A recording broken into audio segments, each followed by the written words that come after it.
Opponents of same-sex marriage often claim that the traditional marriage of a man and a woman has been the universal standard throughout human history. While it has indeed been the most common form of marriage since the dawn of agriculture, there have been a variety of different conceptions of the marital institution throughout history. 10 Polyandry. The counterpoint to polygyny is polyandry, wherein a single woman is married to multiple men. This system has historically been extremely rare. Polyandry is practiced in the modern world in a few isolated villages on the Tibetan Plateau.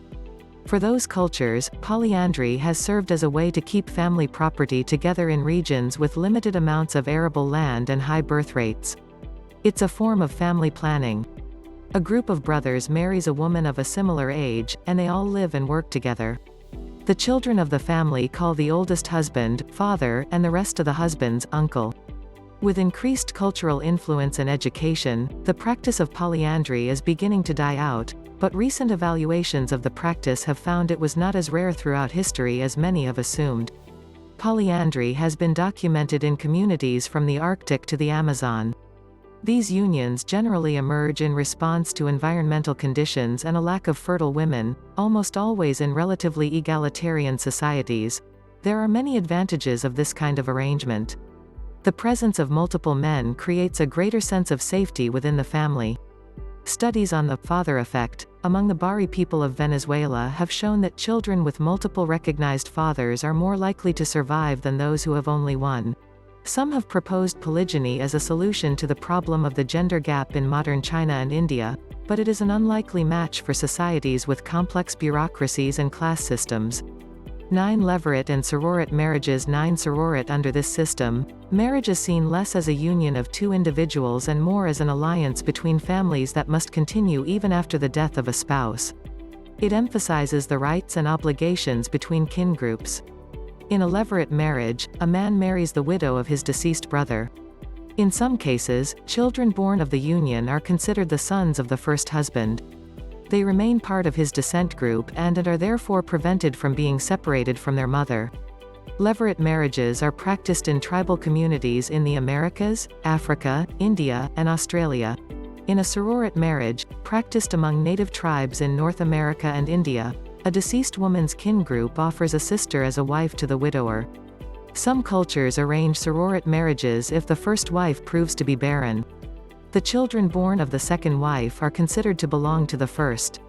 In situations when a suitable brother or sister is not available for marriage, other appropriate kin relations may be offered instead. 8 Nikah Muda. 8 Time limit. Popular in the ancient Islamic world, Nikah Muda refers to a kind of temporary marriage. They were sometimes known as fixed-term or pleasure marriages. This form of marriage was a temporary contract between a man and a woman with a fixed time limit. There were traditionally a number of restrictions. A man could only marry a Muslim, Christian, or Jew, though it was heavily recommended to temporarily marry only chaste Muslim women. Muslim women were not allowed into arrangements with non-Muslims. If a man already had a wife, he needed to get her permission before entering into an arrangement. If he wanted to marry a slave, he required the permission of her master. The two main conditions of a temporary marriage are a stipulated time period and a dowry. The Prophet Muhammad is said to have engaged in a temporary marriage contract. While Nikah Muda is considered permissible by Shia Muslims, it is forbidden to Sunni Muslims. While they acknowledge it was permissible in the early days of Islam, they point out verses in the Quran that forbid sexual intercourse with anyone other than one's legitimate wife or a slave. They claim the practice was forbidden by the second Muslim caliph, Umar ibn al-Khattab. Today, the practice is used in Iran as a cover for prostitution rings.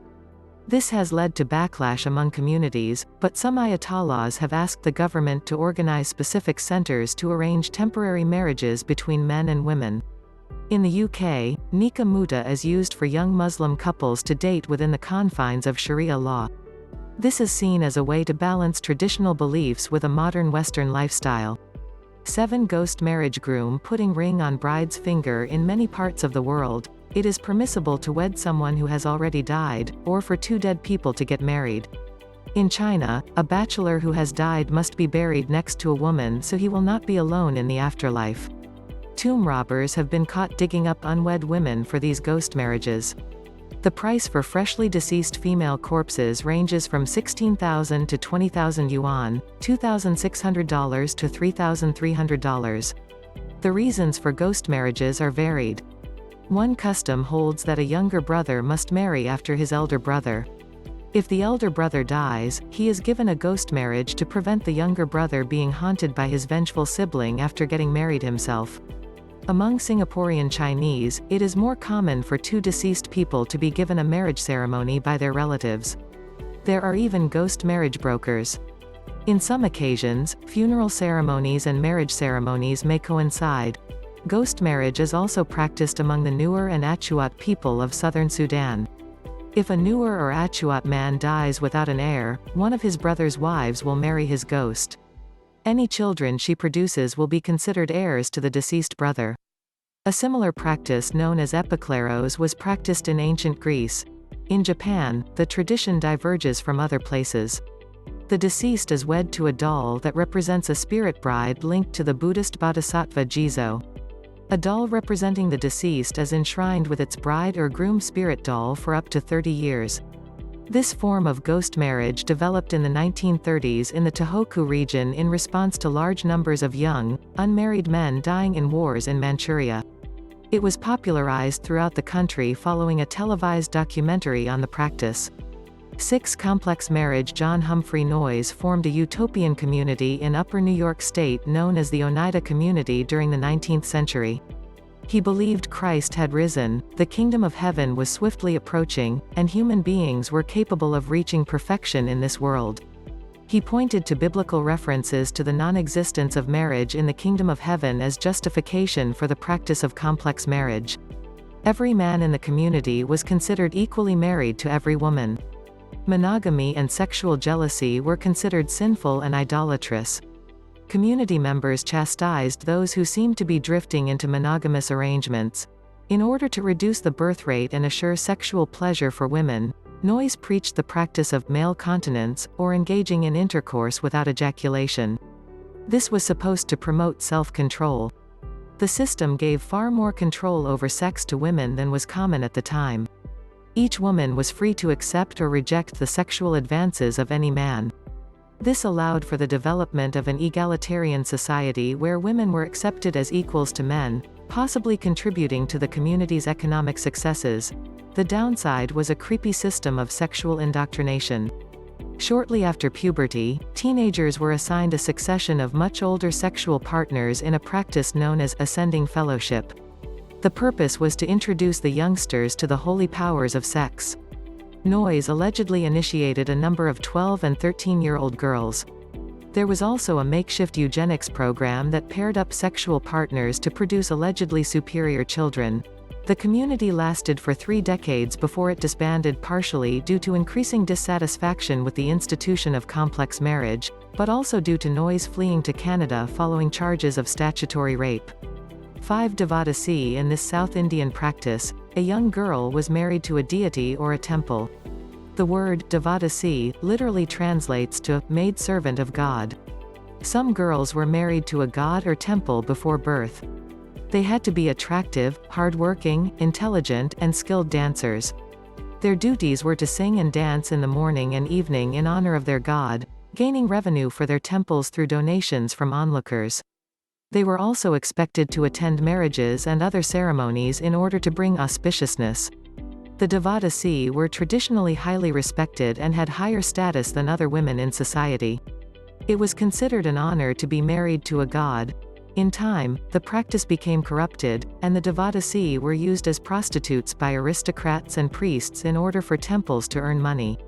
Some say this was due to temples being taken over by the Brahmin caste after the fall of Buddhism in India. Buddhist nuns were also used as prostitutes.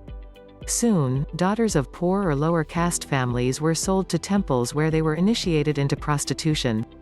They were known as Jogini and were forbidden to get married as they were already wed to a god or goddess. The tradition, which was mostly tolerated under British rule, was finally made illegal in India in 1988, but the practice still exists between members of the untouchable caste and some rural temples. Young girls are inducted into sexual exploitation and violence only to be discarded when they are no longer considered attractive. One former devotee, now blind and reduced to living off scraps given by devotees, described it to The Guardian. "My mother, a devotee herself, dedicated me to Yelama and left me on the streets to be kicked, beaten, and raped. I don't want this goddess anymore, just let me die." Four-child marriage. Four-child bride. One of the greatest arguments against the conservative notion of the superiority of traditional marriage is that many traditional, heterosexual marriages would be considered highly immoral and disgusting by modern standards. The clearest example is that of child marriage. In medieval Europe, girls were usually married at the age of 12. This made sense due to the extremely short life expectancy rates at the time, but it was taken to extremes that modern people would find highly disturbing. Girls were eligible for marriage at the age of 7. The concept of childhood did not exist. People were treated as adult members of society as soon as they weren't dependent infants, usually between the ages of 5 and 7. The developing economy helped to increase the age of majority and allowed for the development of the concept of childhood as a separate stage from infancy and adulthood. While child marriages eventually vanished in Europe, they are still practiced in many developing parts of the world despite active efforts to reduce them. Many girls are forced or sold into marriage with much older men as a way to reduce their economic burden on their families. The marriage of pubescent girls is common throughout sub-Saharan Africa, South Asia, and parts of the Islamic world, while the marriage of prepubescent girls occurs in West and East Africa and parts of the Indian subcontinent. One hot spot for the practice is Yemen, the poorest country in the Arab world. In rural areas, girls may be married as young as 8 years old. 14% of girls are married by 15, 52% by 18. An attempt to set a minimum age at 17 in 2009 was rebuffed by conservative lawmakers who deemed a minimum marital age as contrary to Islamic law, though Muslim human rights activists disagree. 3. Tongji. In China, there is immense social pressure to get married and produce an heir.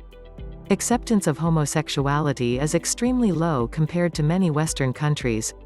One solution for many homosexual men has been to take heterosexual wives. One Chinese sexologist claims such marriages account for 90% of homosexual men in China. These are known as tongji marriages, combining the word tongzi, meaning comrade and a euphemism for homosexual men, with the word chizi, meaning wife.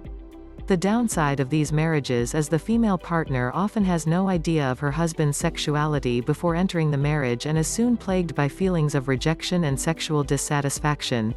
On the other hand, there is an increasing movement among Chinese homosexual men and women to marry one another in what are called cooperative marriages.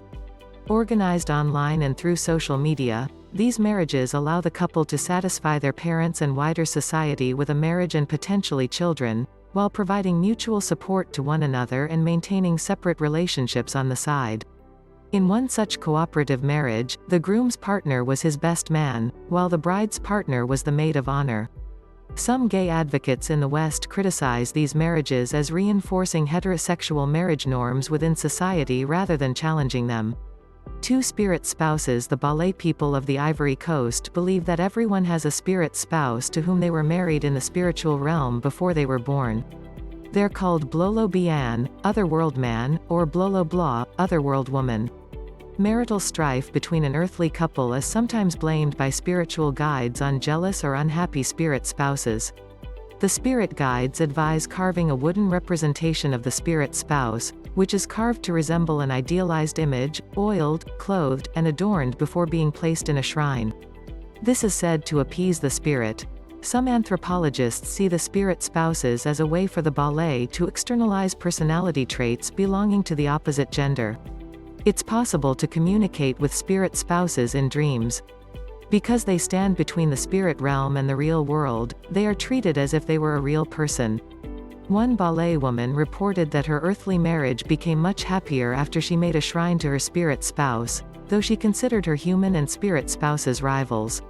On some nights, she would sleep with the wooden carving of her spirit spouse. On others, she would sleep with her earthly husband. One traditional same-sex marriage. One pederasty. Same-sex marriage is considered a recent innovation by some conservatives. U.S. Supreme Court Justice Samuel Alito called it newer than cell phones or the Internet. In reality, forms of same-sex marriage have existed throughout history. In the 1960s and 70s, some gay rights activists were granted the right to marry, though it was not until the 1990s that the gay rights movement began in earnest. Evidence of sanctioned same-sex relationships from the ancient world is rare, but common acceptance can be gleaned from looking at Babylonian literature, Greek social mores, and a tomb for two male courtiers from the 5th dynasty of Egypt with depictions of the pair in a passionate embrace. There is more evidence of same-sex marriage in ancient Rome. Emperor Nero married a eunuch in a large ceremony. The poets Martial and Juvenal both described homosexual marriages, the former dismissively and the latter calling it a small affair, but considering it rather decadent. Same-sex marriages were common enough to induce an official prohibition against them in the 3rd century AD after the conversion of the Roman Empire to Christianity. The early Catholic and Greek Orthodox churches practiced adelphopoiesis, or brother-making, ceremonies. Historians disagree about whether these marriages were based on love. The institution did indeed involve rituals, vocabulary, and legal implications similar to heterosexual marriage. The practice wasn't widely accepted in many European countries and was condemned by the Byzantine emperor in the 14th century, but it endured past the 16th century in some parts of Greece and the Balkans. In Native American cultures, the concept of the third sex allowed for same-sex marriage. The most prominent example was Wiwa, who was married to a man while being the foremost Zuni representative to the United States. The first study about same-sex unions was of the Mohawk tribe, which allowed for burdach marriages as a socially accepted institution. Most Native American tribes that recognized such marriages did so as long as one partner took an opposite gender role in the society.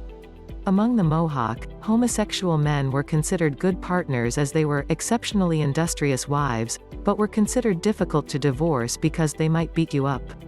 Some African cultures also believed in and accepted same-sex unions, though they were often intergenerational, as with the Azande, boy wives, and Basutu, mummy-daughter, relationships. Some African cultures allowed for female husbands, women who took wives and the legal and social roles of father and husband. Same-sex ceremonies imitating marriage were apparently common in southern China during the Yuan and Ming dynasties, while women of the Qing dynasty who renounced marriage and joined spinster houses known as Su He sometimes formed lesbian couples and engaged in marriage ceremonies. A similar institution emerged in 19th-century America in the form of Boston marriages, which referred to two women who lived together independent of men. These were generally accepted, though what went on behind closed doors is mostly unknown. For some, it was likely more about mutual support and independence. For others, it was just as much about finding a way to exist in a socially accepted homosexual union. Regardless, the history of same-sex marriage and unions is long and extends across a number of cultures and continents, despite the traditional Judeo-Christian bias against it.